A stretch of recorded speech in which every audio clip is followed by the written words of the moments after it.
नमस्कार, Latur pattern news चॅनलमध्ये आपल्या सर्वांचे स्वागत। पाहूया आजची विशेष घडामोड। ज्येष्ठ पत्रकार संजय भोकरे यांना Z+ सुरक्षा द्यावी। ज्येष्ठ पत्रकार संजय भोकरे, दैनिक जनप्रवास, दैनिक महानगरी तथा अंबाबाई तालमीचे सर्वेसर्वा यांच्यावर परवा सांगली येथे माथी फिरू लोकांनी खून करण्याचा प्रयत्न करत असताना पोलिसांनी तो कट उधळ लावल्यामुळे त्यांच्या जीवितास धोका असल्याचे या ठिकाणी निदर्शनास आले। यामुळे महाराष्ट्र राज्य पत्रकार संघ लातूर जिल्हा शाखेच्या वतीने आज माननीय मुख्यमंत्री, जिल्हाधिकारी यांना दिलेल्या निवेदनात असे म्हटले आहे की ज्येष्ठ पत्रकार संजय भोकरे यांना Z+ सुरक्षा देऊन रक्षण करावे।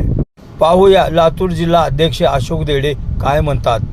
महाराष्ट्र राज्य पत्रकार संघाचे संस्थापक अध्यक्ष आदरणीय संजयजी भोकरे साहेब, परवा सांगलीमध्ये त्यांना जीवे मारण्याचा घाट पोलिसांनी उधळून लावलेला आहे। एक ज्येष्ठ पत्रकार, शिक्षण क्षेत्रातील एक मोठं नाव, राजकीय क्षेत्र विश्लेषक असं म्हणून त्यांच्याकडे महाराष्ट्रामध्ये पाहिलं जाते।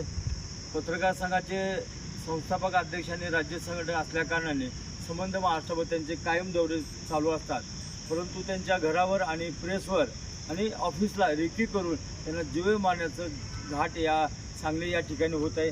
आमची विनंती आहे महाराष्ट्र राज्य पत्रकार संघाच्या वतीने, लातूर शाखेच्या वतीने, की महाराष्ट्र शासन देवेंद्र फडणवीस साहेबांना आमची विनंती आहे। आज कलेक्टर, आमचे लातूरच्या कलेक्टरांनी निवेदन दिलेलं आहे आम्ही मुख्यमंत्र्यांच्या नावाने की त्यांना त्वरित Z+ सुरक्षा द्यावी आणि महाराष्ट्रामध्ये जे पत्रकार भयभीत झालेत त्यांना सुरक्षित करण्याचं आपण अभिवाचन द्यावं।